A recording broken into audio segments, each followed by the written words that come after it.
অর্ণ কায়নাতের মুখোমুখি হয়ে বুকে হাত গুজে দাঁড়ালো, মাথা নিচু করে কায়নাতের আনন পানে তাকিয়ে বলল, She is my past. এখন Nothing. কায়নাত আজ বহু কষ্টে অর্ণর ধারালো চোখে চোখ রাখলো। রুহু কাঁপছে তার। বার কয়েক ঝোঁক গিলে বলল, আপনি এখনো ওনাকে ভালোবাসেন? অর্ণ ফোঁস করে চাপা নিঃশ্বাসটুকু ছেড়ে শুধায়। আশা করি আমার আগের কথায় উত্তর পেয়ে যাবেন। থেমে আবার বলল, কেউ কিছু বললে বলদের মতো দাঁড়িয়ে থাকবেন না। দরকার হলে মেরে হাত পা ভেঙে দেবেন, তারপরটা আমি দেখে নেব। অর্ণ চলে গেল কায়নাতের দৃষ্টির আড়ালে। অর্ণের বলে যাওয়া কথা খুব ভাবাচ্ছে তাকে। আজকাল কায়নাতে নিজেকে নিজেই পাগল পাগল মনে হয়। তার জীবনের সাথে কি হচ্ছে সব? এত এলোমেলো হওয়ার তো কথা ছিল না, তাহলে কেন? কায়নাত দীর্ঘশ্বাস ফেলে পড়শির কথা ভাবল। অর্ণর সাথে এই মেয়ের অতীতের সম্পর্ক ছিল, এটা বুঝতে তার সময় লাগলো না। তাহলে এই লোকের কিসের পিছুটান? ঘরে বউ রেখে কিভাবে সাধু পুরুষ হয়ে ঘুরে বেড়াচ্ছে? কিছুক্ষণ নীরব থেকে হঠাৎ করে অর্ণের বলা প্রত্যেকটা কথা মনে পড়ে গেল ওর।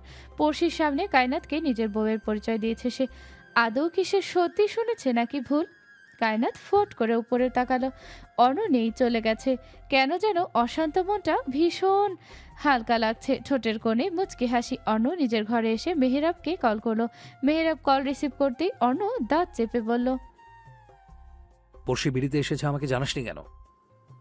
মেহেরাব বাসার ছাদে বসেছিল এক কিনারায়।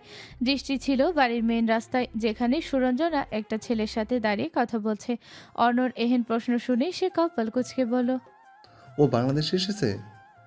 অর্ণ চোখ বন্ধ করে হাত মুঠোবন্দি করলো। এই বান্দা তো আরেকটা মফিজ। সে রাগে গজগজ করতে করতে বলল, ওকে ওয়ার্ন করে দিস আমার বাড়ির আশেপাশে যেন না আসে। অর্ণ কল কেটে দিয়ে বারান্দায় গিয়ে দাঁড়ালো। একটা সিগারেট ধরিয়ে ঠোঁটের ফাঁকে রেখে বাহাতের আঙুল দিয়ে মাথার চুলগুলো পেছনে ঠেলে দিল। গরম লাগছে ভীষণ। আচমকা নজর বাড়ির গেটের দিকে যেতেই অর্ণর কপালে ভাঁজ পড়ল। স্বার্থ আর শেহেরের সাথে একটা মেয়ে দাঁড়িয়ে আছে। কায়না তো এগিয়ে গেল সেদিকে। বাড়ির সামনে দারোয়ান নেই। কোথায় গেল? মনে হচ্ছে সেখানে গন্ডগোল লেগেছে। অর্ণ সিগারেট ঠোঁট থেকে সরিয়ে রাখলো। কপাল কুঁচকে তাকিয়ে রইল সেদিকে। এদিকে বাড়ির সামনে ২৭-২৮ বছর বয়সী একজন নারী এসে হাঙ্গামা করছে। তার দাবি চৌধুরী বাড়ির বড় ছেলের সাথে তার ঘনিষ্ঠ সম্পর্ক রয়েছে। মেয়েটা মাথার কাপড় চেপে ধরে নাক টেনে বলল, বিশ্বাস করেন আপা, এই বাড়ির বড় পোলার লোকে আমার সম্পর্ক আছে। হের লগে আমার গভীর সম্পর্ক। কায়নাত চোখ বড় বড় করে মেয়েটাকে দেখলো। দেখে মনে হচ্ছে মেয়েটার মধ্যে গ্রামের ছোঁয়ার সাথে আর কথাবার্তাই তাই মনে হয়। কায়নাতের বুক কাঁপছে মেয়েটার কথা শুনে। মুখ ফুটে কিছু বলতে পারছে না। পাশ থেকে স্বার্থ বলল, আপনারে আপা জীবনেও দেখি নাই আমরা। কতদিনের সম্পর্ক আপনাদের মধ্যে? নিজের ভাষায় কাউকে পেয়ে মেয়েটার সরল মনে বলল, 2 মাসের সম্পর্ক ভাইজান। হেরে আমি অনেকবার ফোন দিছি, কিন্তু হেও ফোন ধরে না। হেও যখন আমার বাড়িতে গেছিল, তখন আমার এই বাড়ির ঠিকানা দিয়ে আইছে। হাতে রাখা কাগজের টুকরোটুকু স্বার্থর দিকে এগিয়ে দিল মেয়েটার। স্বার্থ কাগজে চোখ বুলিয়ে শেহেরের দিকে তাকালো। শেহের স্বার্থর কানে কানে বলল, বিশ্বাস কর ভাই, অন্য জীবনেও এসব করে নাই। স্বার্থ গলা কেশে কায়নাতের থমথমে মুখশ্রী দেখল। মেয়েটার মুখ শুকিয়ে এসেছে। কায়নাত মেয়েটার দিকে তাকিয়ে ধরা গলায় বলল, সে আপনার বাড়িতেও গিয়েছিল? মেয়েটা আর চোখে স্বার্থ আর শেহেরের দিকে তাকিয়ে মুখের উপর কাপড় চেপে ধরল। শুধু কি গেছে? কইলাম না আমাকে মধ্যে গভীর সম্পর্কও আছে। বাড়ির ভেতর থেকে বেহরুজ বেগম ও সাইমা বেরিয়ে এলেন। বাড়ির সামনে অচেনা এক মেয়েকে কায়নাতের সাথে কথা বলতে দেখে এগিয়ে গেলেন। এসে এসব আজে বাজে কথা শুনে তার মাথা খারাপ হয়ে গেল। কায়নাতের চোখ বেয়ে গড়িয়ে পড়ছে চোখের পানি। শেষে কিনা অর্ণর চরিত্রের সমস্যা। বেহরুজ বেগম মেয়েটাকে ধমকে উঠলেন, বললেন, মুখে লাগাম টান মেয়ে, কি বলছো ভেবে বলছো? আমার ছেলের চরিত্র নিয়ে কথা বলছো তুমি? মেয়েটা জোর গলায় বলল, আমি গরিব হইতে পারি, তাই বইলা মিথ্যা কথা কই না আম্মা জান। Shut up. আমাজান কে? হ্যাঁ, আপনি আপনার ছেলেরে ডাকেন। আমার কথা বিশ্বাস না হইলে তারে জিজ্ঞাসা করেন। চিৎকার চেঁচামেচি শুনে বাড়ির ভেতর থেকে প্রায় সকলেই বাহিরে চলে এসেছে। অর্ণ এখন নিজের ঘরের বারান্দায় দাঁড়িয়ে, স্পষ্ট কথাও শোনা যাচ্ছে না। যখন দেখলো কায়নাত কাঁদছে তখন ঘরের বাইরে পা বাড়ালো। অন্যদিকে বাগানের শেষ প্রান্তে বাড়ির এক কোনায় চুপটি করে ঘাপটি মেরে বসে আছে বাড়ির দারোয়ান হিনান। যে মেয়েটা বাড়িতে এসে ঝামেলা করছে সে আর কেউ নয়, হিনানের গার্লফ্রেন্ড রাবেয়া। সে রাবেয়াকে মিথ্যা কথা বলে সম্পর্কে জড়িয়েছিল, বলেছিল চৌধুরী বাড়ির বড় ছেলে সে। বেচারা গুণাক্ষরেও টের পায়নি রাবেয়া এই বাড়ি অবধি চলে আসবে। এসব যদি বেহরুজ বেগম জানেন না জানি হিনানের কি অবস্থা করবেন। রাবেয়া নাক টেনে টেনে কাছে। অর্ণ ধীরে এগিয়ে এলো, কায়নাতের পেছনে দাঁড়িয়ে গম্ভীর কণ্ঠে বলল, কি হচ্ছে এখানে? সবাই অর্ণের দিকে তাকালো। কায়নাত পিছু ঘুরে দাঁড়াতে গেলে অর্ণর শক্ত পুক্ত বুকের সাথে বাড়ি খেলো। অর্ণ এক হাত দিয়ে কায়নাতকে আঁকড়ে ধরে বেহরুজ বেগমের দিকে তাকিয়ে বলল, এখানে কি হচ্ছে মা? বেহরুজ বেগম বিরক্ত হয়ে রাবেয়াকে দেখিয়ে বলল, এই মেয়েটা বলছে তোমার সাথে নাকি ওর গভীর সম্পর্ক আছে। কি হচ্ছে এসব? অর্ণের চোখ কপালে কি সব কথা বলছে এসব। সে রাবেয়ার দিকে হতভম্ব হয়ে তাকাতে মেয়েটা শুষ্ক ঢোক গিলে বলল, ওনার লগে তো আমার কোনো সম্পর্ক নাই আম্মাজান। ওনারে আমি চিনি না। এই বাড়ির বড় পোলা হিনানের লগে আমার সম্পর্ক। কায়নাত কথাটা শুনেই থমকে গেল। সে এতক্ষণ অর্ণর চরিত্র চটকে ঘেঁটে ফেলেছিল, এখন শুনছে মেয়েটা অন্য কারোর কথা বলছে। কিন্তু এই হিনানটাকে? বেহরুজ বেগম রাবেয়ার কথা শুনে অবাক হয়ে বলল, এই বাড়ির বড় ছেলে হিনান? এই মেয়ে, হিনান আমার বাড়ির দারোয়ান। ও আমার ছেলে হলো কবে থেকে? কে বলেছে তোমাকে এসব? মেয়েটা ফুপিয়ে উঠল, বলল, হেউ নিজেই আমারে কইছে। আমি এখন কি করবো আম্মাজান? নুসরাত মেয়েটাকে ভালো করে দেখে দীর্ঘশ্বাস ফেল। মায়া হলো খুব।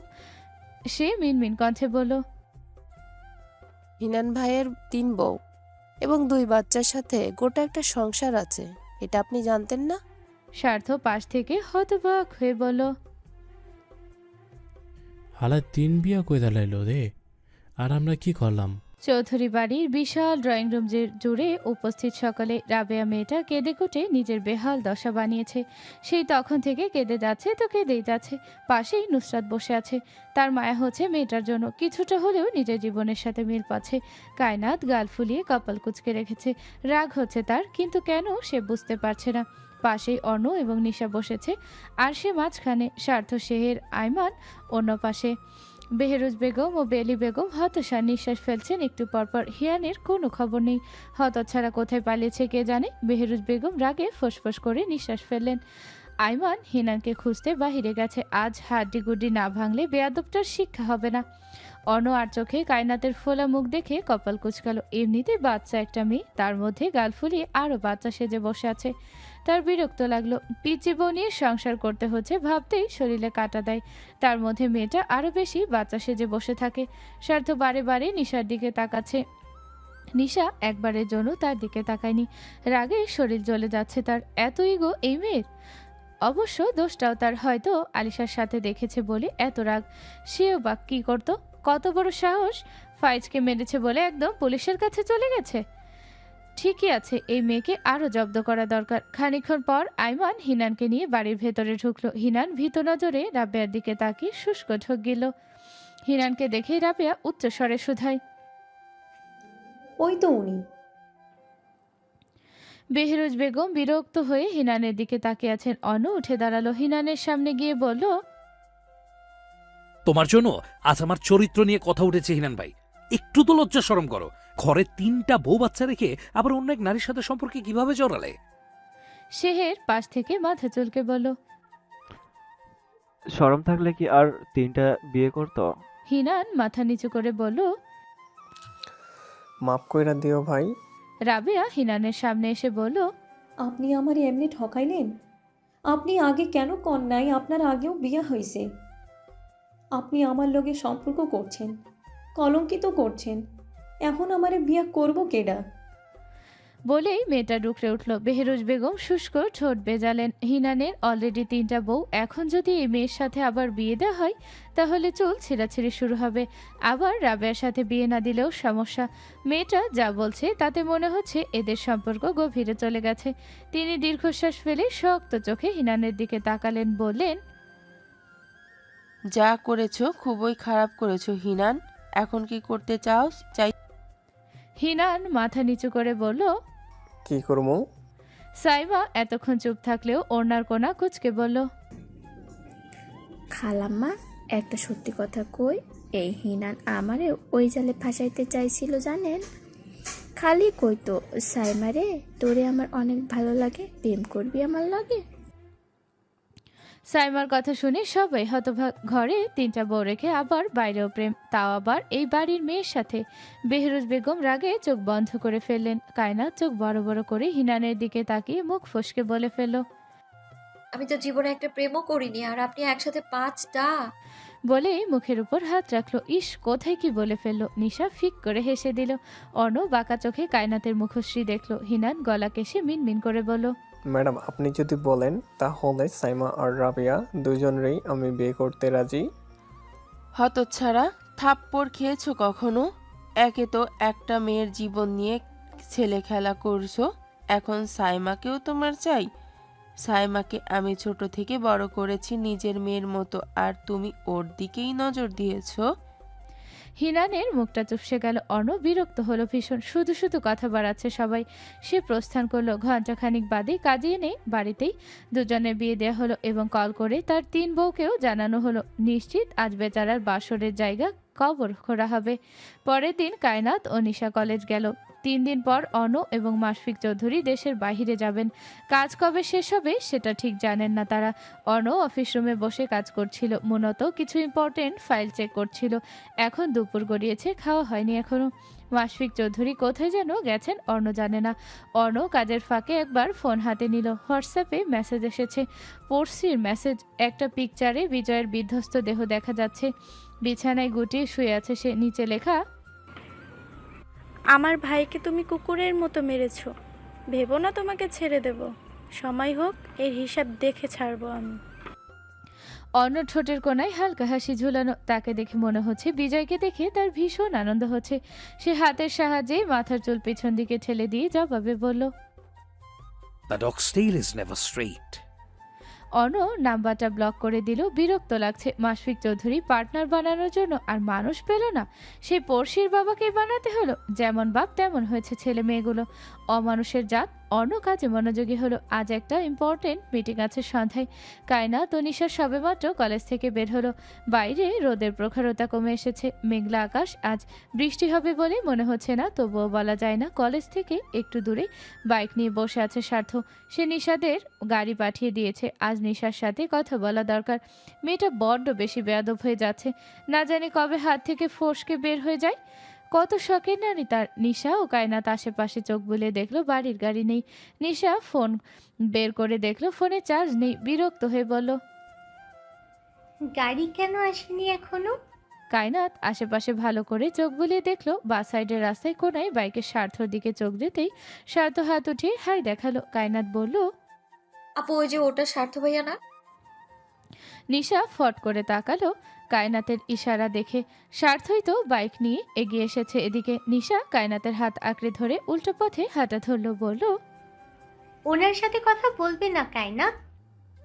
কায়নাত বলল, কিন্তু আপু, তোমার সাথে ওনার কথা বলা উচিত। কোনো দরকার নেই, এমন খারাপ চরিত্রহীন মানুষের সাথে আমার কোনো কাজ নেই। কায়নাত শুকনো ঢোক গেল। এতক্ষণে স্বার্থ ওদের সামনে চলে এসেছে। একদম ওদের সামনে এসে ব্রেক কষেছে। নিশা চোখ খিচে বন্ধ করে দাঁত চাপলো। কায়নাত স্বার্থকে সালাম দিয়ে বলল, ভালো আছেন ভাইয়া?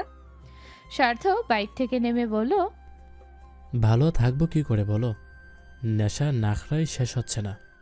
নিশা বলল, রাস্তা ছাড়ো। স্বার্থ একটা রিক্সা ডাকলো। আরেক হাত দিয়ে নিশার হাত ধরে কায়নাতকে বলল, ওঠো কায়নাত। নিশা কটমট করে বলল, ও কোথায় যাবে? স্বার্থ নরম কণ্ঠে আবার বলল, কায়নাত ওঠো রিকশায়। কায়নাত চুপচাপ রিক্সায় উঠে বসলো। স্বার্থ রিক্সাওয়ালাকে ঠিকানা বলে দিয়ে কায়নাতকে বলল, গিয়ে সেবা যত্ন করো একটু, কেমন? নিশা স্বার্থর কাজে হতবাক। কায়নাত চলে যেতে নিশা ঝাড়া মেরে নিজের হাত ছাড়িয়ে নিল। কি সমস্যা তোমার? আমার কলেজের সামনে এসে কেন তোমার সবসময় ঝামেলা করতে ইচ্ছে করে? এর আগেও তোমার কারণে আমাকে অনেক প্রশ্নের মুখোমুখি হতে হয়েছে। স্বার্থ ভাই, দয়া করে আমার থেকে দূরে থাক। চুপ করবি তুই?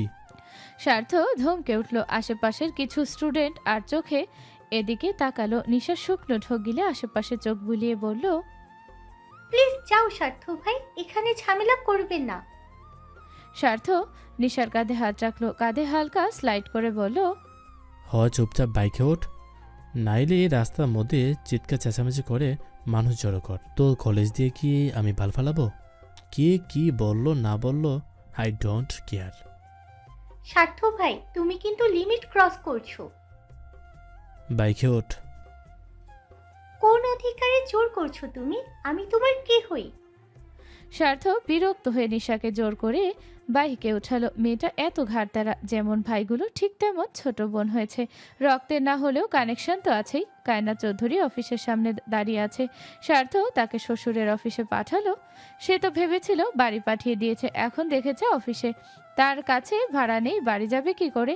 কায়নাতের ভীষণ আফসোস লাগলো। কিপটা মার্কা একটা জামাই পেয়েছে সে, হাত খরচটা তো অন্তত দিবে নাকি? হাত খরচটাও শ্বশুর দেয়। কি কপাল তার! সে অনেকক্ষণ সেখানে দাঁড়িয়ে রইল। বাহিরের অবস্থা আস্তে আস্তে আরও খারাপ হচ্ছে। বাতাস ছেড়েছে। এই বৃষ্টির দিন কবে শেষ হবে আল্লাহ জানে। সে অফিসের দিকে একবার তাকিয়ে দীর্ঘশ্বাস ফেল। এখন অর্ণর সাথে দেখা হলেই ঝগড়া লাগবে। লোকটা এত বেশি বকাঝকা করে বাবা! কায়নাত লিফটে উঠে 12 তলায় চাপ দিল। গ্রাউন্ড ফ্লোর থেকে আরও 3 জন ছেলে উঠল। কায়নাত লিফটের এক কোণায় গিয়ে গুটিয়ে নিল নিজেকে। এত বেশি অস্বস্তি লাগছে যে ঘাম ছুটে গেছে। দুজন 7 তলায় নামতেই আরেকজন ঘাড় ঘুরিয়ে কায়নাতের দিকে তাকালো। ওকে এমন হাসফাস করতে দেখে ছেলেটা বলল, আপনার কি সমস্যা হচ্ছে মিস? কায়নাত ভীত চোখে ছেলেটার দিকে তাকিয়ে ঘন ঘন মাথা নাড়িয়ে বলল, জি না। আপনাকে দেখে অসুস্থ মনে হচ্ছে। না, আমি ঠিক আছি।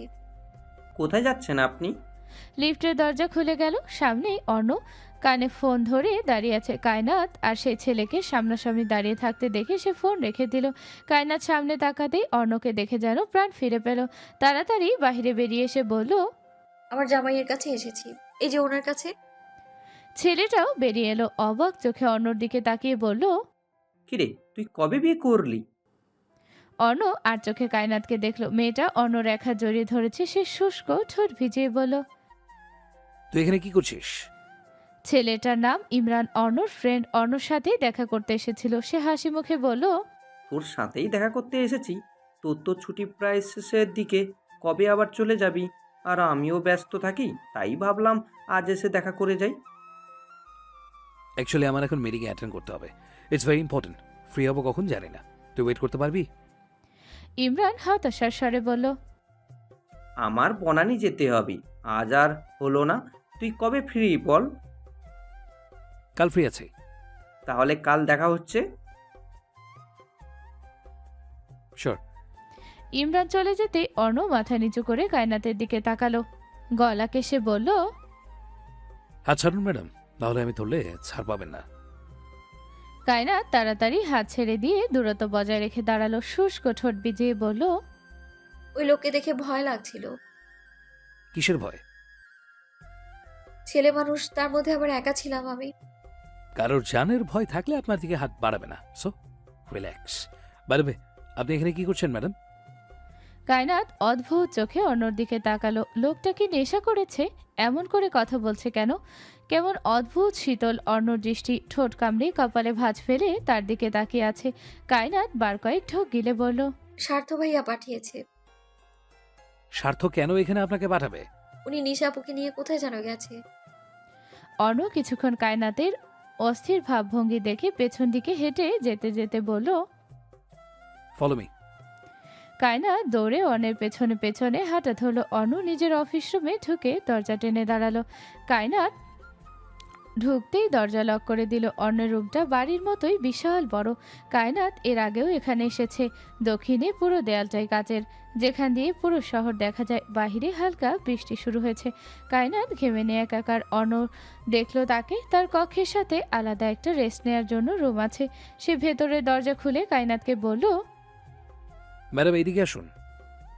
কায়নাত গেল, দেখলো একটা বেডরুমের মতোই সেম রুম। সে গোলগাল চোখে পুরো ঘরে চোখ বুলিয়ে বলল, এখানে ঘর এলো কি করে? আপনি এখানে থাকেন? অর্ণ বলল, হুম। কায়নাত কি মনে করে যেন অর্ণের দিকে তাকিয়ে বলল, আপনার অফিস রুমে আবার কোনো মেয়ে আসে না তো? আমার পুরো অফিসে হাজার খানেক মেয়ে আছে, দরকার হলে আসবে না? কায়নাত চোখ বড় বড় করে বলল। তার মানে ওরা এখানে আসে? অর্ণ বুঝলো কায়নাতের মাথায় কি চলছে। বিচ্ছু কি শুধু শুধু বলে? এই মেয়ের মাথায় এত মোটা কেন? সে চোখ বন্ধ করে দীর্ঘশ্বাস ফেলে বলল, আপনি কবে বড় হবেন? আমি আবার ছোট ছিলাম কবে? মায়ের পেট থেকে কি বিচ্ছু হয়ে বের হয়েছিলেন? অপমান করবেন না বলে দিচ্ছি। ছোট নেই মানে আমার আর কয়েকদিন পরেই 17 বছর বয়স হবে। তাহলে হলাম না আমি বড়? বলতে বলতে অর্ণের চোখের দিকে তাকালো। সে অর্ণের দৃষ্টি কোথায়? কায়নাত ঠোঁট কামড়ে ধরলো। হালকা কেসে বলল, আপনার না মিটিং আছে, যান, দেরি হয়ে যাচ্ছে না? অর্ণ কায়নাতের দিকে দুপা এগিয়ে গেল। কায়নাত হালকা পিছিয়ে যেতে যেতে বলল, আর বেশি কথা বলবো না, প্রমিস। আপনি এখন যেতে পারেন ভাইয়া। অর্ণ থেমে গেল কায়নাতের কথা শুনে। হ্যাচ কাটানে কায়নাতকে নিজের নিকট এগিয়ে এনে শুধায়, বিয়ে করে জামাইকে ভাই ডাকছেন, লজ্জা করেন না আপনার? কায়নাত এমনিতেই অর্ণর হঠাৎ ছোঁয়ায় হক চুকিয়ে গেছে। আবার এহেন কথাই তাজ্জব বনে গেল। সে ভয়ার্ত চোখে অর্ণর দিকে তাকিয়ে বলল, ছাড়ুন আমায়। অর্ণ ছেড়ে দিল ওকে। ঘরের বাহিরে যেতে যেতে একবার পিছু ঘুরে দাঁড়ালো। কায়নাতের ভয়ার্ত বদনে আঁখি বুলিয়ে বলল, যে জিনিস একবার অর্ণ চৌধুরীর নামে হয়েছে, সেই জিনিস মরণের আগ অবধি কেউ ছুঁতে পারবে না। যেটা আমি চেয়েছি সেটার দিকে অন্য কেউ চোখ তুলে তকলে চোখ উপড়ে ফেলতে দুবার ভাববো না। নিজের মূল্যবান বাক্য কায়নাতের মুখের উপর ছুঁড়ে মেরে হনহন করে বেরিয়ে গেল ঘর থেকে। কায়নাত অন্যর কথার আগা মাথা কিছুই বুঝেনি। লোকটার মতো তার কথাবার্তাগুলো কেমন যেন ভীষণ ভারী। অন্য মিটিং রুমে যাওয়ার আগে স্বার্থকে কল করলো। স্বার্থর নাম্বারে কল দিতেই স্বার্থ রিসিভ করলো। অর্ণ শুধায়, কোথায় তুই? বাইরে আসি। নিশা কই? আমার সাথেই। ইডিয়েট, ওকে এখনো বাইরে রেখেছিস কেন? আধ ঘন্টার মধ্যে ওকে আমার বাড়িতে চাই। স্বার্থ অসহায় কণ্ঠে বলল, লক্ষ্মী শালা আমার, তো বোনকে একটু বোঝা বাপ আমার। শালি আমার কথা বোঝে না, খালি চিল্লায়। থাপড়ে সব দাঁত ফেলে দেবো বেয়াদব। ওকে তাড়াতাড়ি বাড়ি দিয়ে আয়। অর্ণ কল কেটে দিল। স্বার্থ হতাশ, ভীষণ হতাশ। নিশা এত রেগে আছে যে ওরে একটা কথা শুনতে চাচ্ছে না। নিশাকে নিয়ে স্বার্থ নিজের বাড়িতে নিয়ে এসেছে। এখানে আলিশার সাথে একবার তার কথা কাটাকাটি হয়েছে। ভেবেছিল আলিশার সাথে দেখা করিয়ে সব ঠিক করে ফেলবে, কিন্তু এখন আরও বিপদ মনে হচ্ছে। সে আলিশাকে বলেছিল নিশাকে জব্দ করতে, তাকে যেন সে হেল্প করে। সেই হিসাবে আলিশা রাজি হয়েছিল, কিন্তু এখন এই মেয়েকেও নাটক শুরু করেছে। নিশা ওয়াশরুমে গেছে। কিছুক্ষণ পর বের হয়ে আসতেই স্বার্থ বলল, আমার কথাটা একটু শোনো নিশো। নিশা কলেজ ব্যাগ তুলে নিল। তারা ড্রয়িং রুমে অবস্থান করছে। স্বার্থর মা বোধহয় নিজের কামরায়, আর সৌরভ বাড়িতে নেই। নিশা স্বার্থকে থামিয়ে দিয়ে বলল, অনেক বুঝিয়েছো, আর বুঝতে চাই না আমি। স্বার্থ উঠে দাঁড়ালো। নিশার সামনে দাঁড়িয়ে বলল, দেখ, ওই ফাজলটাকে নিয়ে তুই একটু বেশি বেশি করছিলি, যেটা আমার সহ্য হচ্ছিল না। তারপর আবার পুলিশকে নিয়ে কাহিনী করলি।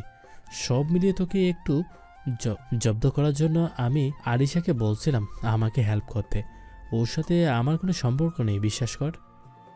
নিশা আশ্চর্য নয়নে তাকালো, বলল, আমি কার সাথে মিশবো নাকি কি করব সেটা আমার ব্যাপার, তোমার এত মাথা ব্যথা কেন? স্বার্থ আরেকটি এগিয়ে এলো, বা বুকের বাপাশে হাত রেখে বলল, আমার এইখানে থাকিস তুই। আমি জানি তুই আমাকে খুব ভালো করে বুঝিস, তবু অবুঝের মতো আমাকে অবহেলা করে ফুরিয়ে যাওয়ার আগে কুদিয়ে নে আমায়। তুই বিহীন পাগল হয়ে যাচ্ছি আমি। নিশা নিষ্পলক চোখে তাকিয়ে রইল। কি বলছে এসব স্বার্থ? স্বার্থ দীর্ঘশ্বাস ফেলল। নিশার গালে হাত রেখে কপালে কপাল ঠেকিয়ে বলল, আমি ভালোবাসি তোকে। আমি আমার নেশাকে ভালোবাসি। শুধু ভালোবাসি। এই মেয়ের প্রেমে পড়ে পাগল হয়েছি আমি। সত্যি বলছি, আমার মতো ভালো তোকে কেউ বাসবে না নিশু। একবার শুধু বল, স্বার্থ আমি তোকে ভালোবাসি। নিশার গলা ধরে এলো। আজ স্বার্থ নিজের মুখে স্বীকার করলো সে নিশাকে ভালোবাসে। এ যেন বিশ্বাস হচ্ছে না। স্বার্থ সবসময় কাজকর্মে বুঝিয়ে এসেছে নিশাকে সে ঠিক কতটা ভালোবাসে, তবে আজ নিজের মুখে স্বীকার করলো। নিশার গাল বেয়ে গড়িয়ে পড়ছে চোখের পানি। এই পানি আনন্দের প্রাপ্তির। স্বার্থ নিশার চোখের পানি খুব যত্ন করে মুছে দিল। বুকের সাথে ওর মাথা চেপে ধরে বলল, এইখানে লুকিয়ে থাক সব সময়। নিশা ফুপিয়ে উঠল। স্বার্থর বুকে কিলঘুষি মেরে কান্নারত কণ্ঠে বলল, তুমি খুব খারাপ স্বার্থ ভাই। তুমি ওই মেয়ের সাথে ঘুরেছো আমার চোখের সামনে দিয়ে। ওই মেয়ে তোমাকে ছুঁয়েছে, অধিকার দেখিয়েছে। আবার তুমি ওই মেয়ের সাথে এফবিতে পিকচার আপলোড করেছো। তুমি কি ভেবেছো এসব আমি দেখিনি? স্বার্থ ঠোঁট কামড়ে হাসলো। নিশার মাথায় আদুরে হাত বুলিয়ে মাথায় আলতো চুমু এঁকে বলল, তোকে জ্বালানোর জন্য করেছি এসব। আমার সামনে অন্য একটা ছেলেকে নিয়ে ঘুরছিস, আর আমি ঘুরলেই দোষ। দেখছিস কেমন লাগে? নিশা কেঁদেই যাচ্ছে। কত খারাপ ভাবা যায়? তাকে জ্বালানোর জন্য এসব করেছে এতদিন, অথচ একবারও ভাবেনি নিশার কেমন লাগবে। এতদিন কত কষ্ট পেয়েছে সে। চার দেয়ালের পাশে হু হু করে কেঁদেছে। বুকের মাঝে যন্ত্রণা হতো বলে ঘুমের ওষুধ খেয়ে ঘুমিয়েছে, তবুও চোখে ঘুম ধরা দেয়নি। আর এই লোক কিনা এখন নিজের ভুল স্বীকার করে সাধু সাজছে। নিশা স্বার্থকে ঠেলে নিজে থেকে দূরে সরালো। তুমি আমাকে ছুবে না, খারাপ লোক। আমাকে শুধু কষ্ট দাও তুমি। স্বার্থ দূরত্ব ঘুচালো। নিশার আদুরে গালে হাত বুলিয়ে বলল, আর কখনো এমন করবো না পাখি। শুধু একবার নিজের করে নাও। বিশ্বাস করো, এই দূরত্ব আমাকে দিন দিন পাগল বানিয়ে দিচ্ছে। তোকে কাছে না পেলে কবে যে দম আটকিয়ে মরে যাব। নিশা স্বার্থর অস্থির চোখে চোখ রাখলো। স্বার্থর চোখ বলে দিচ্ছে স্বার্থর কথাগুলো ঠিক কতখানি সত্যি। স্বার্থ নিশার চোখের পানি মুছে দিল। সিঁড়ির শেষ প্রান্তে দাঁড়িয়ে আলিশা ওদের দেখছে প্রথম থেকেই। নিশার প্রতি স্বার্থর উন্মাদনা দেখেছে সে। স্বার্থ নিশা বলতে পাগল বহুবার প্রমাণ পেয়েছে সে। তার মনেও তো একটা অনুভূতি ছিল, তাহলে সেটা কেন পূর্ণতা পেল না? কেন স্বার্থ তার হলো না? মা তো বলেছিল স্বার্থর সাথেই তার বিয়ে হবে, কিন্তু এখন যার মনে প্রাণে অন্য এক নারীর রাজত্ব, সেই পুরুষকে কি করে নিজের করে নিবে? নিশা আর চোখে তাকালো সিঁড়ির দিকে। আলিশা তাকিয়ে আছে তাদের দিকে। এতক্ষণ সে খেয়াল করেনি আলিশাকে। নিশা স্বার্থর চোখে চোখ রাখলো, নাক টেনে ঠোঁট উল্টে বলল, একটু নিচু হও স্বার্থ ভাই। স্বার্থ ঘাড় নিচু করতে নিশা তার গলা জড়িয়ে ধরল। শুষ্ক অধৈর্যরা প্রেমিক পুরুষের অধরে রাখতেই স্বার্থ চমকে উঠল। নিশার এহেন পদক্ষেপে বেচারা হোক চুকিয়ে গেছে। নিশা নাক টেনে নিজেকে সরিয়ে নিল। স্বার্থের দিকে আর তাকাতে পারল না। স্বার্থ হতভম্ব হয়ে বলল, did you kiss me Nishu? Nisha লজ্জায় মাথা নিচু করে ফেলল। আলিশা এহেন দৃশ্য দেখে আর দাঁড়িয়ে থাকতে পারল না। ছুটে গিয়ে নিজের বরাদ্দ করা রুমে চলে গেল।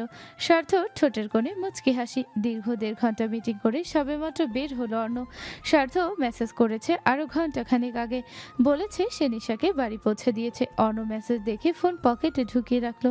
তার পেছনে তার অ্যাসিস্ট্যান্ট। অর্ণ লিফটে উঠে তার অ্যাসিস্ট্যান্টকে বলল, আমার পুরো ফ্লোরে যত মেয়ে আছে তাদের অন্য ফ্লোরে শিফট করার ব্যবস্থা করো। নিজের অফিস রুমে ঢুকে সময় দেখে নিল। বাড়ি ফিরতে হবে। মাশফিক চৌধুরী বাইরে থেকে বাড়ি চলে গেছেন। অর্ণ ভেতরের রুমে দরজা ঠেলে ভেতরে ঢুকলো। বিছানার দিকে তাকাতে দেখলো কায়নাত গায়ে কলেজ বোরকা জড়িয়েই উল্টো পাল্টা হয়ে ঘুমাচ্ছে। শুধু মাথা হিজাবটা খুলে পাশে রেখে দিয়েছে। খোপা করা চুলগুলো এলোমেলো হয়ে ছড়িয়ে আছে বিছানা জুড়ে। অর্ণ এগিয়ে গেল সেদিকে। কায়নাতের নিকটে গিয়ে গিয়ে বিছানার এক কোনায় বসে পড়ল। এসি পাওয়ার বাড়িয়ে দিয়ে কিছুক্ষণ বসে রইল সেখানে। অথচ তার দৃষ্টি ছিল কায়নাতের নিষ্পাপ বদনে। কায়নাত বরাবরের মতো আজও নিজেকে এলোমেলো করে দিয়ে অর্ণর সামনে নিজেকে হাজির করেছে। এই মেয়ে কি আদৌ জানে এসব? কায়নাতের ঘুম ভাঙলো আরো ঘন্টাখানিক পর। উঠে দেখলো সে এখনো সেই রুমেই আছে। ঘরে কেউ নেই। অর্ণ কি এখনো আসেনি? কায়নাত চুল ঠিক করে হিজাব মাথায় বাঁধলো। সে ঘরের বাইরে এসে দেখলো অর্ণ অফিস রুমে বসে আছে ল্যাপটপ নিয়ে। অর্ণ কায়নাতকে দেখে গম্ভীর কণ্ঠে বলল, রেডি হন, আমরা এখন বের হব। কায়নাত কলেজ ব্যাগ নিয়ে এলো। অফিস ছুটি হয়েছে একটু আগে। এই মুহূর্তে অফিসে হাতে গোনা কয়েকজন আছে। থমথমে পরিবেশ বিরাজ করছে চারপাশে। কায়নাত অফিস রুমের বাইরে এসে চোখ বোলালো চারদিকে। কাউকে না দেখে পাশে লম্বাটো অর্ণকে দেখে মিনমিন করে বলল, সবাই কোথায়? চারপাশে তো একটা মানুষও নেই। অর্ণ ঘাড় নিচু করে কায়নাতকে দেখলো, তারপর বলল, চুরি হয়ে গেছে। নিচে এসে গাড়ি বের করে উঠে পড়লো দুজনে। কায়নাতের এখনো চোখে ঘুম ছাড়ছে না, শরীরটা দুর্বল লাগছে। অনেক রাত হলো, খাওয়া হয়নি এখনো। বাহিরে বৃষ্টি পড়ছে এখনো। কায়নাত জানালার বাইরে তাকিয়ে বৃষ্টি দেখছে। আশেপাশে চারপাশে এত বড় বড় বিল্ডিং দেখতে দেখতে সে বিরক্ত। গ্রামে চারপাশটা সবুজ ঘেরা। কায়নাত বিরক্ত হয়ে দৃষ্টি ফিরিয়ে সামনে রাখলো। অর্ণ এক মনে ড্রাইভিং করছে। কায়নাত সেদিকে একবার তাকিয়ে মিনমিন করে বলল, শুনুন না। অর্ণ সামনে তাকিয়ে ড্রাইভিং এ মন দিয়ে গম্ভীর কণ্ঠে বলল, হোয়াট? আমার খুব ক্ষুধা লেগেছে। অর্ণ কোনো কথা বলল না। কায়নাত জবাব না পেয়ে অপমান বোধ করলো। বেয়াদব জামাই, বউ না খেয়ে আছে সেদিকে লোকটার কোনো খেয়ালই নেই। ফাজিল কোথাকার, আবার ঢং দেখাচ্ছে। কায়নাত রেগে মেগে গাল ফুলিয়ে বসে রইল। বিরক্ত লাগছে এখন এই লোককে। ভাগ্য করে একটা জামাই পেয়েছে, মানতে হবে বটে। বউকেও মানে না, যত্নও নেয় না, আর না বউকে নিয়ে কোনো মাথা ব্যথা। এখন কায়নাতের চিৎকার করে বলতে ইচ্ছে করছে, ও আল্লাহ, আমার উপরে উঠায় নাও। এই বজ্জাত জামাইকে আর সহ্য হচ্ছে না আমার। শালা এক নম্বর কিপটা। যদি চিৎকার করে এই কথাটা বলতে পারতো তাহলে মনটা একটু হালকা লাগতো। আহা, মনের দুঃখ মনেই রয়ে গেল, আর প্রকাশ করা হলো না। কায়নাত পিটপিট করে আবার অর্ণের দিকে তাকালো। গায়ে সাদা শার্ট, কোনো অবধি ভাঁজ করা, আর কালো প্যান্ট, হাতে ব্রেটলিং ব্র্যান্ডের ঘড়ি। অর্ণ ড্রাইভিং করতে করতে বোতল থেকে কয়েক ঢোক পানি খেলো। কায়নাতের চোখ ধা দিয়ে এলো এহেন রূপ দেখে। কি মারাত্মক লাগছে দেখতে। সে শুকনো ঢোক গিলে দৃষ্টি সরিয়ে নিল। সে ভাবছে অর্ণকে ছাড়বে, আর এদিকে এই লোকের উপরই বারে বারে নজর দিচ্ছে। কি মহাজালা রে বাবা। কায়নাত নিজের অনুভূতির প্রতি ভীষণ বিরক্ত এই মুহূর্তে। অর্ণ খানিকক্ষণ পর গাড়ি থামালো। গাড়ি থেকে নেমে কায়নাতের পাশে আসলো। ওর পাশের দরজা খুলে দিয়ে বলল, বের হন। কায়নাত বের হলো। দেখলো ইয়া বড় একটা রেস্টুরেন্টের সামনে দাঁড়িয়ে আছে তারা। কায়নাতের চোখ চিকচিক করে উঠলো। দুপুরেও তেমন কিছু খাওয়া হয়নি, না হলে একটু হলেও পেটের জ্বালা সহ্য করা যেত। অর্ণর সাথে সে ভেতরে এলো। টেবিলে গিয়ে বসতে অর্ণ কিছু খাবার অর্ডার করলো। অর্ডার করে আবার সে ফোনের মধ্যেই ডুবে রইল। কায়নাত ভ্রুকুচকে কিছুক্ষণ তাকিয়ে থেকে গলা কেসে বলল, বলছিলাম যে ডিভোর্স যখন দিয়েই দেবেন, তাহলে যতদিন বউ আছে ততদিনের জন্য একটা ফোন কিনে দিন না। ডিভোর্স দিয়ে দিলে না হয় ফোনটা ফেরত দিয়ে দিব। আর যদি দয়া মায়া করে একেবারেই ফোনটা আমায় দিয়ে দেন তাহলে কোনো সমস্যা নেই আমার। অর্ণ চোখ ছোট ছোট করে কায়নাতের বদন পানে তাকালো। কায়নাত জোরপূর্বক হাসলো। সত্যি ফেরত দিয়ে দেব। অর্ণ হ্যাঁ না কোনো কথাই বলল না। ভাবখানা এমন যে সে কিছু শুনতেই পায়নি। বারে বারে অপমানিত হওয়ায় কায়নাত অর্ণ 14 গোষ্ঠীকে ধুয়ে দিল মনে মনে। কি দরকার এত ভাবওয়ালা মানুষের সাথে কথা বলি। বাহিরে বৃষ্টির তীব্রতা কমেছে। নিধি নিশার পাশে বালিশে মাথা দিয়ে শুয়ে আছে। বেচারির দিনকাল ভালো যাচ্ছে না, কিভাবে বা যাবে। নিজের অনুভূতি, শখ, পরিস্থিতি সব মিলিয়ে সে ভীষণ বিরক্ত। প্রেমকে ভালোবাসাটাই বোধহয় জীবনের সব থেকে বড় ভুল হয়েছে। নিজেকে আজকাল পাগল পাগল লাগে। মরিচিকার পিছনে ছুটছে সে। খুলনা ফিরে যাবে খুব শীঘ্রই। আর একটা দিনও এখানে থাকতে ইচ্ছে করছে না, দম বন্ধ লাগে। এই সময় আজ সবাই বাড়িতে উপস্থিত। প্রেম আজ হসপিটাল থেকে দুপুরের দিকে চলে এসেছে। খাবার খাওয়ার জন্য বেহরুজ বেগম হাঁক ছাড়ছেন। সেই কখন থেকে নিশা আলসেমি ভেঙে উঠে বসলো। নিধিকে মনমরা হয়ে বসে থাকতে দেখে কপালে গভীর ভাঁজ পড়ল। আপু, তোমার মন খারাপ কেন? নিধি চমকায় মুখখানা রক্ত শূন্য। সে তড়িঘড়ি করে শুধায়, কই কিছু হয়নি তো। আচ্ছা চলো, মা ডাকছে। নিশি নিধিকে নিয়ে নিচে নেমে এলো। নুসরাত ডাইনিং টেবিলে বসে ঘাড় ঘুরিয়ে টিভি দেখছে। বেহরুজ বেগম একা একা বকবক করছেন এই নিয়ে। বাড়ির 4 ছেলে আর দুটো হয়েছে একদম বেয়াদপের আছাড়ি। একটা ছেলে মেয়ে যদি তার কথা শুনতেন। সবাই নিচে নামতেই বেহরুজ বেগম প্রেমকে বললেন, অর্ণ আর কায়নাত কোথায়? ওরা এখনো বাড়ি আসেনি কেন? প্রেম মায়ের দিকে বাঁকা চোখে তাকালো। নিধির দিকে আর চোখে তাকিয়ে বলল, একটু তো লজ্জা শরম করো আম্মু। ছেলে আর ছেলের বউ বাইরে গেছে একটু আলাদা টাইম স্পেন্ড করতে, আর তুমি কিনা জেরা করছো। বেহরুজ বেগম হতবাক ছেলের এহেন কথায়। প্রেম কোনো কথার কোনো উত্তর নিয়ে গেল। তিনি দাঁত চাপলেন। থাপড়ে সবগুলো দাঁত ভেঙে ফেলবো বিয়াদব ছেলে। তোমার ভাই তো পীড়িত করার মানুষ নয়, তাহলে অযথা মেয়েটাকে নিয়ে বাহিরে কি করছে? এমনিতেই সারাদিন মেয়েটাকে বকাবকি করে, এসব আর ভালো লাগছে না আমার। তুমি রাখো তোমার বড় ছেলের কথা। আমাকে বিয়ে দিচ্ছ না কেন? বুড়ো হয়ে বিয়ে করে লাভ কি বলো? শেষ বয়সে গিয়ে বিয়ে করে বউয়ের মুখে বুড়ো লোক ডাক শুনতে পারবো না। আমাকে বিয়েটা করিয়ে দাও আম্মু। বেহরোজ বেগম কপাল চাপড়ালেন। নিশা খিলখিল করে হেসে উঠল। সে প্রেমের কাঁধে হাত রেখে দুঃখী দুঃখী ভাব করে বলে, আমাকে ঘুষ দিলে বাবাকে বলে তোমার বিয়ের ব্যবস্থা করে দিব ভাইয়া। তুই অলরেডি ঘুষ খেয়ে খেয়ে ভাইয়ার পকেট খালি করে ফেলেছিস। মাফ কর বোন, তুই আমার দিকে নজর দিস না। যে টাকা কামাই ওই টাকা আমার নিজেরই লাগে। বুঝলে না ভাইয়া, পরে কিন্তু পস্তাবা, বলে দিলাম। এই হয়েছে তোদের কথা, চুপচাপ খেয়ে আমাকে উদ্ধার কর। বেহরোজ বেগম রেগে ধমক দিয়ে বললেন। প্রেম হাত ধুয়ে বিড়বিড় করে বলল, সব দোষ আমার নামের। এই প্রেম নামটা কুফা। নাম প্রেম বলেই কপালে প্রেম নেই। আমার দুঃখ কেউ বুঝলো না। খাওয়া দাওয়া শেষ হতে নিধি উপরে চলে যাচ্ছিল। প্রেম খুবই নরম কণ্ঠে শীতলতা ঢেলে বলল, নিধি শোন। নিধির কদম থমকে গেল, বুকে কেমন চাপ লাগলো। প্রেমের মুখে নিজের নামটা শুনে সে পিছু ঘুরে প্রেমের চোখে চোখ রাখলো। কাজল রাঙা চোখে পিট পিট করে তাকিয়ে বলল, একটু আমার ঘরে আয় তো, এক কাপ কফি নিয়ে। প্রেম চলে গেল নিজের ঘরে। নিধি দীর্ঘশ্বাস ফেলে রান্নাঘরে গিয়ে দেখলো সেখানে কেউ নেই। সে নিজে কফি বানিয়ে প্রেমের ঘরের সামনে এলো। নিধি দরজায় নক করার আগেই প্রেম ভেতর থেকে বলল, চলে আয়। নিধি শুকনো ঢোক গিলে দরজা ঠেলে ভেতরে ঢুকলো। প্রেম বিছানায় মাথা চেপে শুয়ে আছে। নিধি কপাল কুচকালো, ধীর পায়ে এগিয়ে গিয়ে বলল, আপনার কি মাথা ব্যথা করছে ডাক্তারবাবু? প্রেম আধো কণ্ঠে বলে, প্রচুর। একটু মাথা টিপে দিতে পারবি? নিধি কফি বেড সাইডে টেবিলের উপর কফির কাপ রেখে প্রেমের মাথায় কাছে বসে বলল, কফিটা আগে খেয়ে নিন। খাবো না। নিধি প্রেমের মাথায় হাত রাখলো। অস্থির অনুভূতি হচ্ছে, ভয় সংকোচ সব মিলিয়ে মনে হচ্ছে কেউ গলা টিপে ধরেছে। প্রেম বন্ধ পাতার আড়ালে চোখ জোড়া খুলে নিধির লাজুক বদনপানা দেখলো। প্রেমকে এমন করে তাকিয়ে থাকতে দেখে নিধির শ্বাস আটকে এলো। সে হাত সরিয়ে নিল, হালকা গলা কেসে বলল, এখন আমি চাই। যাবি? যা তাহলে। আমার তো আর ঘুম আসবে না মাথা ব্যথায়। ওষুধ খেয়ে ঘুমিয়ে পড়ুন। হ্যাঁ, তাই করতে হবে। সেবা যত্ন করার মতো তো আর কেউ নেই। নিধি বিছানা থেকে উঠে দাঁড়িয়েছে, পা রেখেছে দরজার দিকে। সেবা করার মানুষ তো আছে ডাক্তারবাবু। আপনার প্রেমিকাকে বিয়ে করে ফেলুন, দেখবেন সেই আপনার যত্ন নেবে।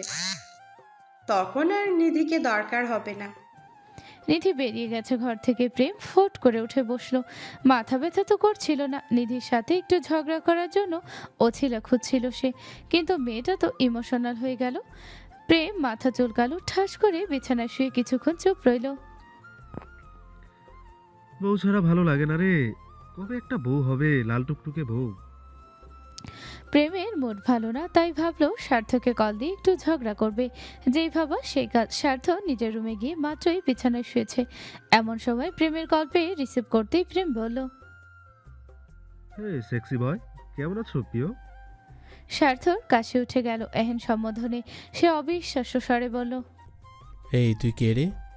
জানি, আমি তোমার পেটের বাচ্চার বাপের বন্ধুর একমাত্র ডাক্তার, সুইট ভাই।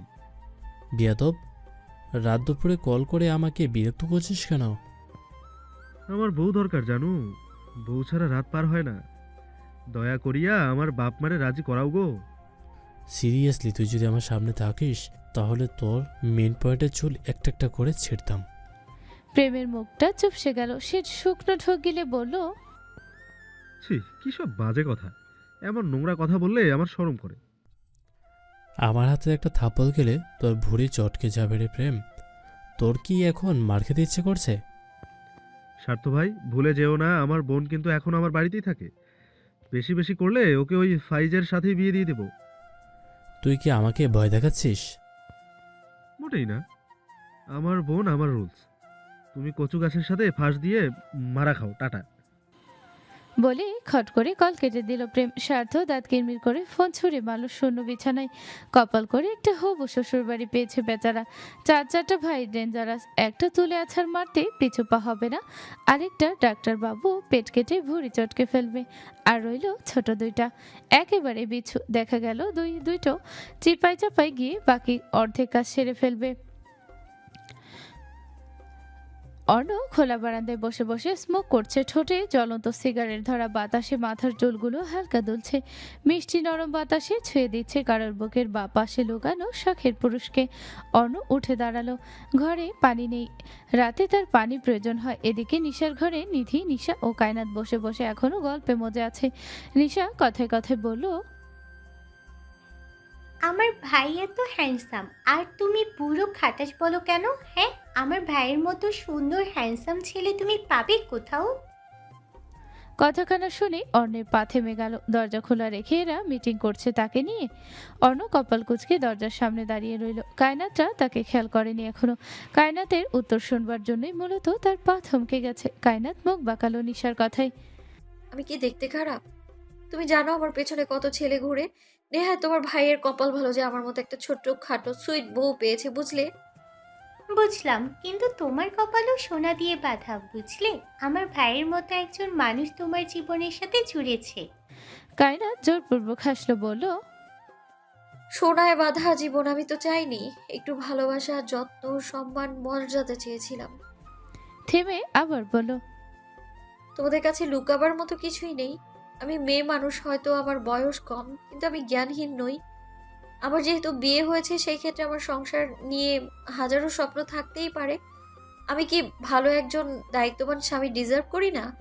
আমার কি ইচ্ছে হয় না আমার স্বামী আমাকে ভালোবাসবে, যত্ন করবে, সম্মান করবে, আমার সব সিদ্ধান্তকে সম্মান করবে? বলতে কষ্ট হয়, তবে এটাই সত্যি। তোমার ভাইয়ের সাথে আমার সংসার হবে না। নিশা কায়নাতের কথা শুনে খিলখিল করে হেসে উঠল। কায়নাত ফ্রুকুচকে তাকিয়ে রইল নিশার দিকে। সে কি হাসির কিছু বলেছে এখানে? অর্ণ বিরক্তিকর দীর্ঘশ্বাস ফেলে প্রস্থান করলো। নিশা ঠোঁট টিপে বলল, তোমার সব ইচ্ছেগুলো সত্যি একজন বিবাহিত নারীর মতোই সাধারণ, কিন্তু তোমার কেন মনে হচ্ছে আমার ভাইয়ের সাথে তোমার সংসার হবে না? কারণ তোমার ভাই নিজেই আমায় বলেছেন তিনি আমার সাথে সংসার করতে চান না। মেয়ে, তুমি বড্ড বেশি বোকা জানো।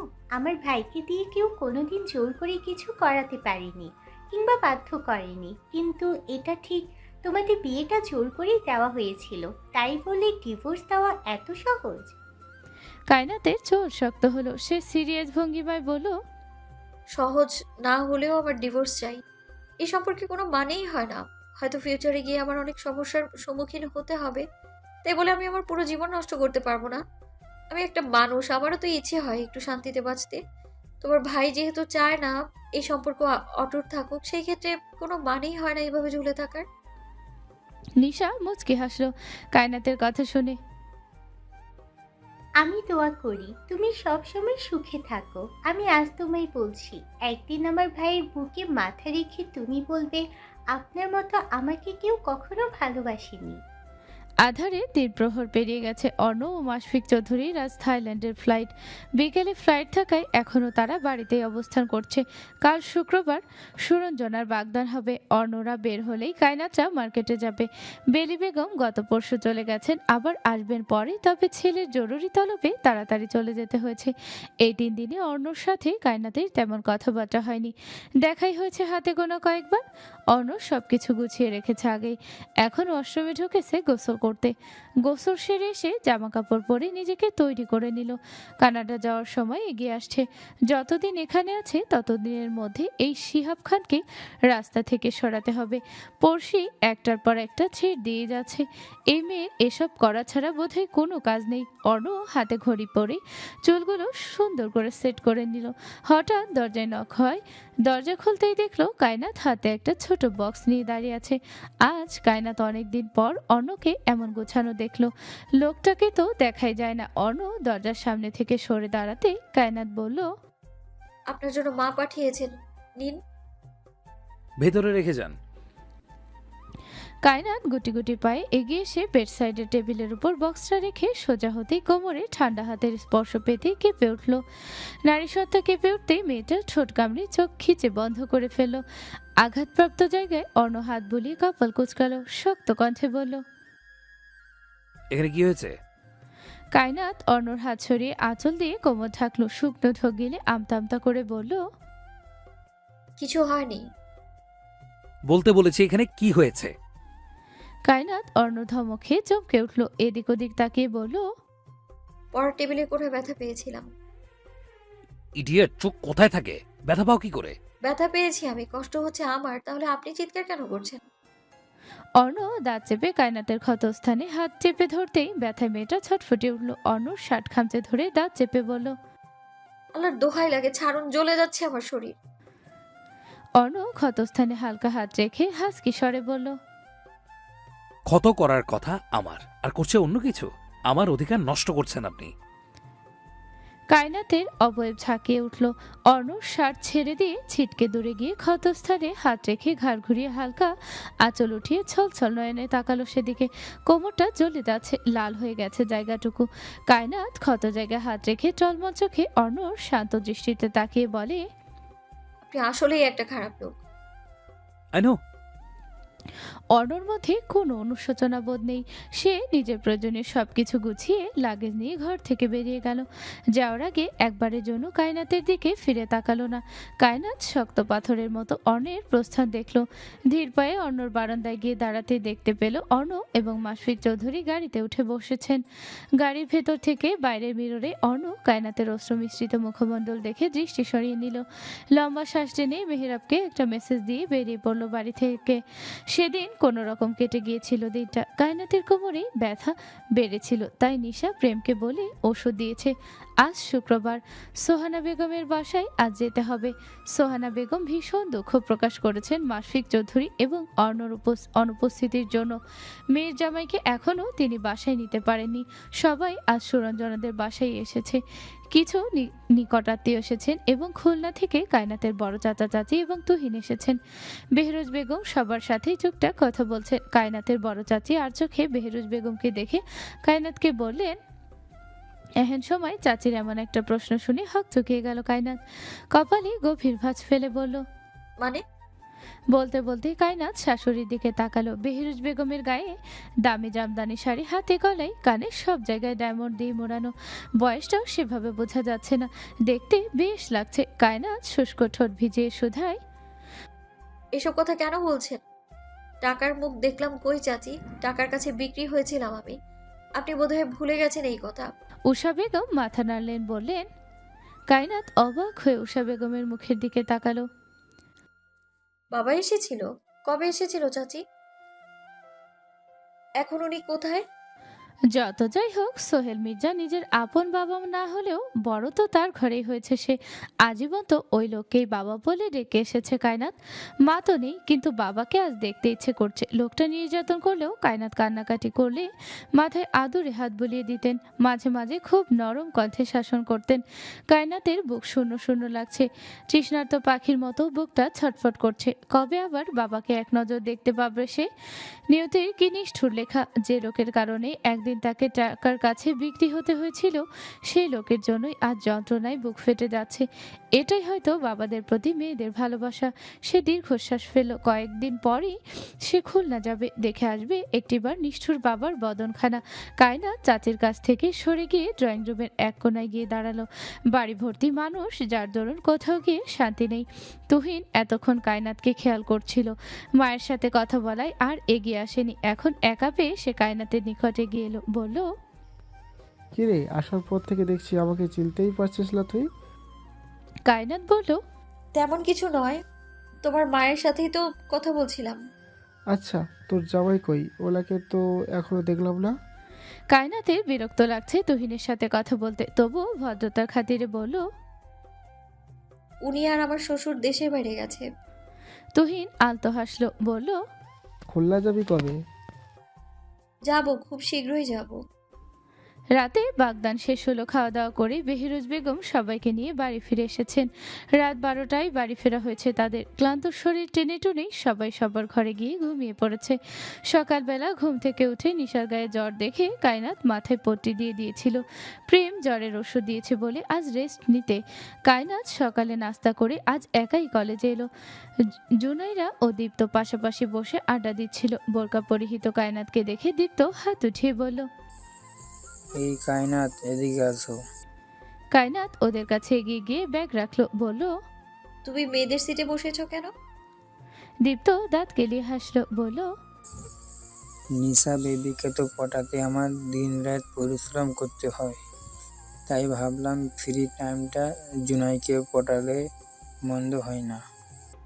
কায়নাত খিলখিলিয়ে হেসে উঠল। জোরাইরা গাল ফুলিয়ে দীপ্তর পিঠে কিল বসিয়ে চোখ গরম করলো। দীপ্ত দৌড়ে নিজের সিটে গিয়ে বসে উচ্চস্বরে বলল, লাভ ইউ জানো সুইটহার্ট।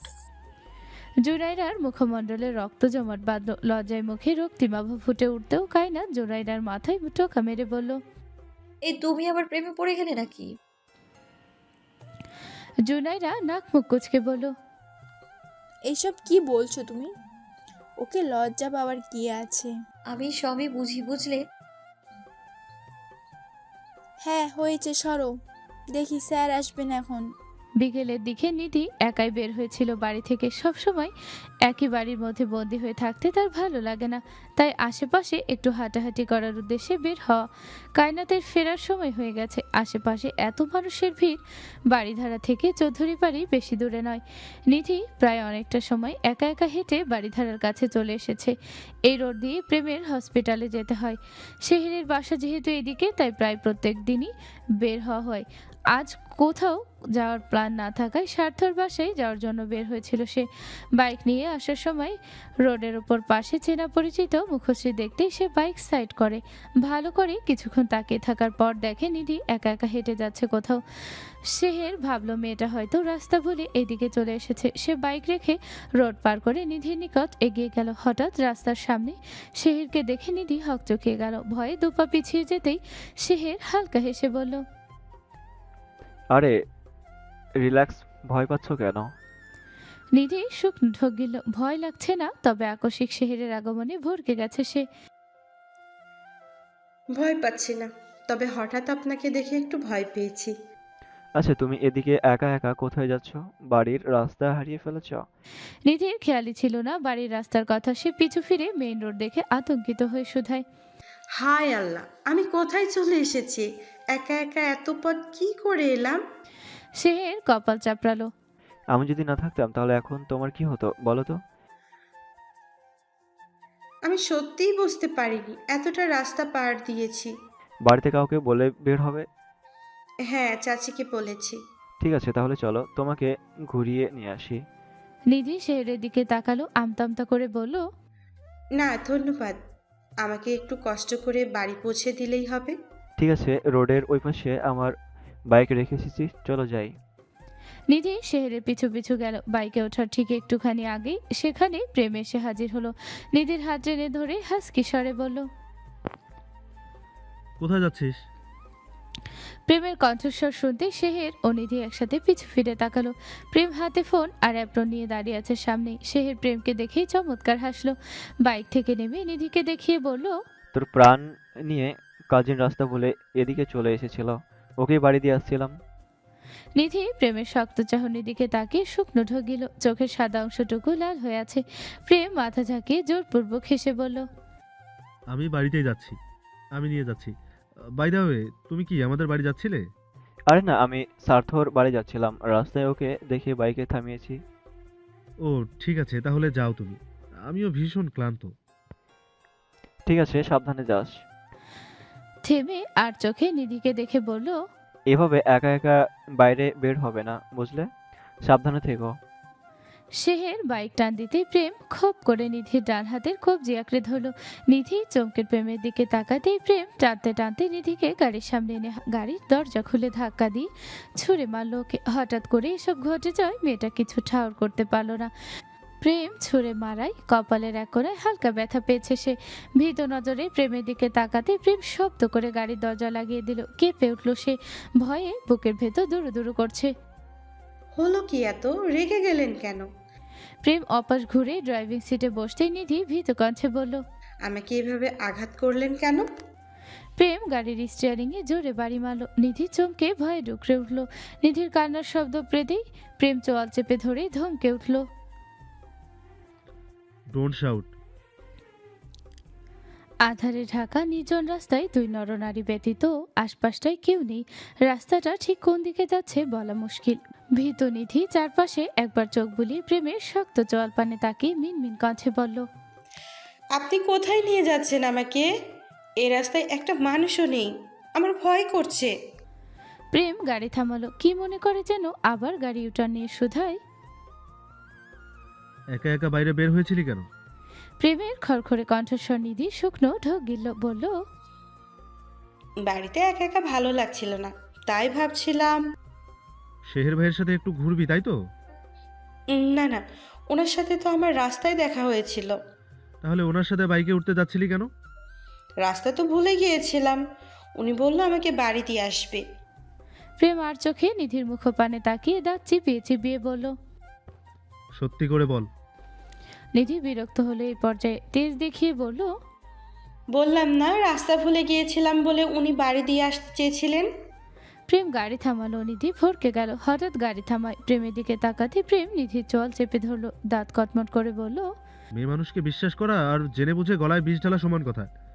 তোর মতো মেয়েদের বিশ্বাস করাটাই চরম ভুল। প্রেমের এই দুই লাইন কথাটা একদম বুকের ভেতর গিয়ে বিঁধল। শরীরের আঘাতের থেকে বেশি জখম হলো এই ছোট্ট হৃদয়, যেখানে সামনের এই পুরুষকে খুব যত্ন করে আগলে রেখেছিল সে। আজ সেই পুরুষের মুখে এমন একটা কথা শুনে সব শূন্য শূন্য লাগছে। প্রেম কি আদৌ জানে সে নিধিকে কি বলল, কতটা আঘাত দিল তাকে? প্রেম নিধি চল ছেড়ে দিল। নিধি আজ কিচ্ছুটি বলল না প্রেমকে। যে ভালোবাসা মুখে বলে বিশ্বাস করাতে হয় সেই ভালোবাসা দরকার নেই। যে পুরুষকে পাগলের মতো ভালোবেসে শুধু অবহেলা আর কলঙ্ক গায়ে লাগে সেই ভালোবাসা তার দরকার নেই। একতরফা ভালোবাসাটাই না হয় পবিত্র হয়ে থাকুক। যে বোঝে না তাকে বুঝিয়েও লাভ নেই। যাকে ভালোবাসি বলে বিশ্বাস করানো যায় না তাকে গোটা একটা উপন্যাস লিখেও অনুভূতি বোঝানো যায় না। নিধির পবিত্র ভালোবাসাটুকু না হয় একান্ত নিজের হয়েই থাকুক। মাঝে কেটেছে সপ্তাহখানিক। আজ অর্ণ এবং মাশফিক চৌধুরীর বাংলাদেশে ফিরে আসার কথা। বাড়িতে আজ ছেলে মেয়েগুলো হই হুল্লোড় লাগিয়ে দিয়েছে, বিশেষ করে নিশা আর আইমান। যাওয়ার আগে অর্ণর কাছে হাজারটা আবদার জুড়ে দিয়েছিল তারা। আমার এটা চাই ওটা চাই বলে অর্ণকে পাগল বানিয়ে ফেলেছিল। বেহরুজ বেগম কাজের ফাঁকে ফাঁকে ছেলে মেয়েদের আনন্দ উল্লাস উপভোগ করছেন। নুসরাতের সাথে কায়নাত ডাইনিং টেবিলে বসে বসে ফল কাটছে। নিধি এই সময় ঘুমাচ্ছে নিশার ঘরে। সে 2-1 দিন পর খুলনা ফিরে যাবে। সাথে অবশ্য কায়নাতকেও যাওয়ার কথা। শুধু মাশফিক চৌধুরী বাড়ি ফেরার অপেক্ষায় আছে সে। দাদা বলেছেন শ্বশুর ও অন্যর সাথে দেখা করে আসতে। সে খুলনা গিয়ে কিছুদিন থাকবে সেখানে। নিশা যেতে পারবে না, কারণ কয়েকদিন পরেই তার এক্সাম, আর প্রেমও তাকে যেতে দিবে না। এবার বোধহয় একাই সেখানে থাকতে হবে। কায়নাত ফল কেটে ড্রয়িং রুমে টি টেবিলের উপর রেখে সবাইকে বলল, নাও কাটা হয়ে গেছে।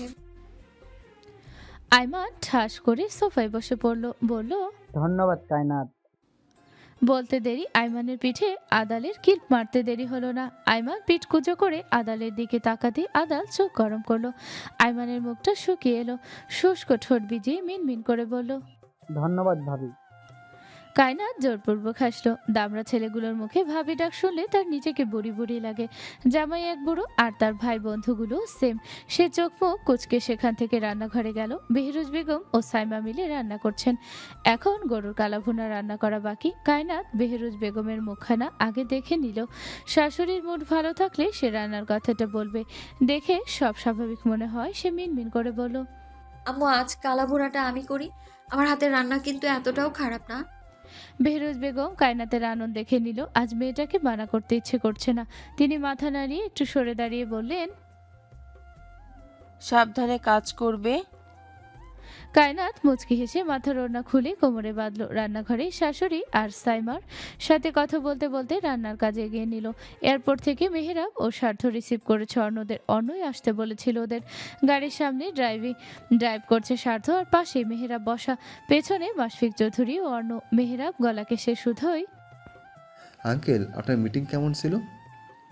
মাশফিক চৌধুরী কোন চিন্তায় যেন মগ্ন ছিলেন। মেহেরাবের ডাকে হুঁশ আসতেই তিনি উদাস কণ্ঠে বললেন, 43 কোটি টাকা এদিক ওদিক হয়েছে। কিভাবে হলো, কে করলো, কিছুই তো বুঝতে পারতেছি না। 300 কোটির মধ্যে 43 কোটি মিসিং। 43 কোটি? আপনার পার্টনার কি আঙ্কেল? শিহাব খান। মেহেরাব মাথা ঘুরিয়ে পেছনে তাকালো, আশ্চর্য হয়ে বলল, আরে কিডিং আঙ্কেল, আপনি পড়শির বাবার সাথে 300 কোটি টাকার ডিল করেছেন? আপনি জানেন উনি কত ডেঞ্জারাস? তিনি মাথা নাড়ালেন, আশ্বস্ত হয়ে বললেন, শিহাব এসব করেনি মেহরাব, এর পিছনে অন্য কেউ আছে। অর্ণ গাড়ির বাহিরে দৃষ্টি রাখলো। সে জানে এই টাকা কে এবং কেন সরিয়েছে, তবুও কিছু করছে না সে। সময় হলে একটার কলিজা ছিঁড়ে ফেলবে সে। কলিজা ছেঁড়ার অভিজ্ঞতা তো বেশ পুরনো। দরকার হলে আবার ছিঁড়ে গরম রক্ত ঠান্ডা করবে। মানুষ অতীত পেছনে রেখে এগিয়ে যেতে চায়, আর সে না হয় আবার অতীতে ফিরে যাবে। অর্ণ বাঁকা হাসলো। নায়ক ভিলেনের খেলায় মাঝে মধ্যে ভিলেনই জিতে যায়। এবারও না হয় এই ভিলেনের জয় হবে, যাকে বলে খলনায়ক। সন্ধ্যার একটু আগ দিয়ে অন্যরা বাড়ি ফিরে এলো। কায়নাত এখনো রান্নাঘরে কাজে ব্যস্ত। ঘেমে জামা কাপড় সব ভিজে গেছে, লম্বা চুলগুলো এলোমেলো করে খোপা করা। সে ব্যস্ত হাতে গরম খুঁতি ধরতেই উফ শব্দ করে উঠল। হাতের দিকে খেয়াল না দিয়ে কালো ফোনা নেড়ে দিয়ে ঢেকে দিল। ডান হাতের তালুতে হালকা লালচে রং ধারণ করেছে, জ্বলছে খুব। কায়নাত দাঁত চেপে সহ্য করলো ব্যথাটুকু। বাহিরে থেকে নিশার চিৎকারের শব্দ আসছে। ভাইয়া ভাইয়া ডেকে পাগল পাগল অবস্থা। অর্ণ এসেছে বোধহয়। কায়নাত পাশে সাইমাকে দেখে দুরু দুরু বুক নিয়ে হালকা এগিয়ে গেল রান্নাঘরের দরজার দিকে। একটু মাথা বের করে ড্রয়িং রুমের দিকে তাকালো অর্ণ, এবং মাশফিক চৌধুরী চলে এসেছেন। মুখখানা ভীষণ গম্ভীর। আজ সাহেববাবু নয়, বরং সাধারণ একটা কালো টি শার্ট আর প্যান্ট পরেছে। কায়না দৃষ্টি সরিয়ে নিল। শুষ্ক ঠোঁট ভিজিয়ে লম্বা শ্বাস টানলো। মায়া জড়িয়ে গেলেই সব ধ্বংস হয়ে যাবে। কায়না চায় না আর নিজেকে ভাঙতে। সে স্বামী সংসার ছেড়ে চলে যেতেই হবে। সেসবের প্রতি এত মায়া বাড়ানো উচিত নয়। সাইমা কাজ করতে করতে আর চোখে কায়নাতের দিকে তাকিয়ে বলল,